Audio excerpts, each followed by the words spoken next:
Radhe Radhe friends, આજે આપણે એકદમ ચટાકેદાર ચાપડી ઊંધિયું બનાવવાનું છે। તો એના માટે મેં અહીં બટેટા, દૂધી, રીંગણને ઉપરની છાલ કાઢીને નાના ટુકડા કરી લીધેલા છે। ત્યાર પછી વટાણા ફોલી લીધા છે અને ફુલાવરનું પણ કટિંગ કરી લીધેલું છે।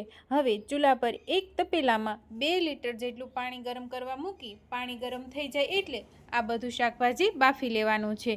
એમાં 1 ચમચી મીઠું અને 1 ચમચી હળદર નાખીને બાફી લઈશું। ઉપરથી એક છીબું પણ ઢાંકી દઈશું જેથી બફાતા વાર ન લાગે।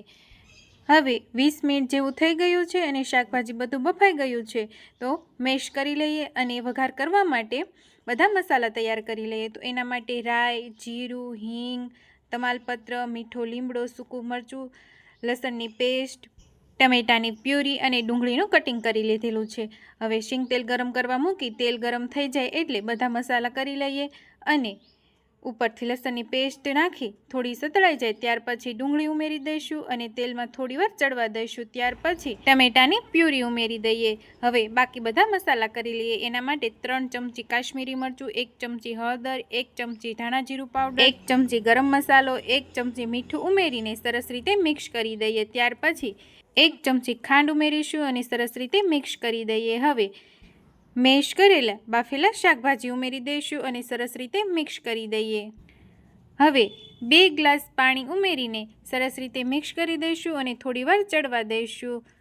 તેલ છૂટું પડી જાય ત્યાં સુધી ચડવા દેવાનું છે। હવે 1 લીંબુનો રસ ઉમેરીને સરસ રીતે મિક્સ કરી દઈએ અને નીચે ઉતારીને ધાણા ભાજી ઉમેરી દઈએ। હવે ચાપડી બનાવવા માટે 3 કપ ભાખરીનો લોટ, 1 કપ ચણાનો લોટ અને 1 કપ રવો લેવાનો છે। એમાં 2 ચમચી જેટલું મીઠું ઉમેરીશું। મોણ આપવા માટે 4 થી 5 પાવડા જેટલું તેલ ઉમેરવાનું છે અને મુઠ્ઠી વડે એ રીતનું મોણ દઈશું। ત્યાર પછી 1 ચમચી જીરું, 1 ચમચી વરિયાળી ઉમેરી સરસ રીતે મોણ આપી દઈએ। આ રીતે મોણ દેવાઈ જાય ત્યાર પછી થોડું થોડું પાણી ઉમેરતા જઈશું અને એકદમ મીડિયમ સાઇઝની ચાપડી બનાવી લઈએ। આ રીતની ચાપડી બનાવીને બધી તૈયાર કરી લઈએ। હવે મેં અહીં તેલ ગરમ કરવા મૂકી દીધું હતું, તો તેલ ગરમ થઈ જાય એટલે 6 થી 7 ચાપડી ઉમેરીને આગળ પાછળ તળી લેવાની છે અને આ રીતે ગોલ્ડન બ્રાઉન કલરની થઈ જાય ત્યાં સુધી તળાવા દઈશું।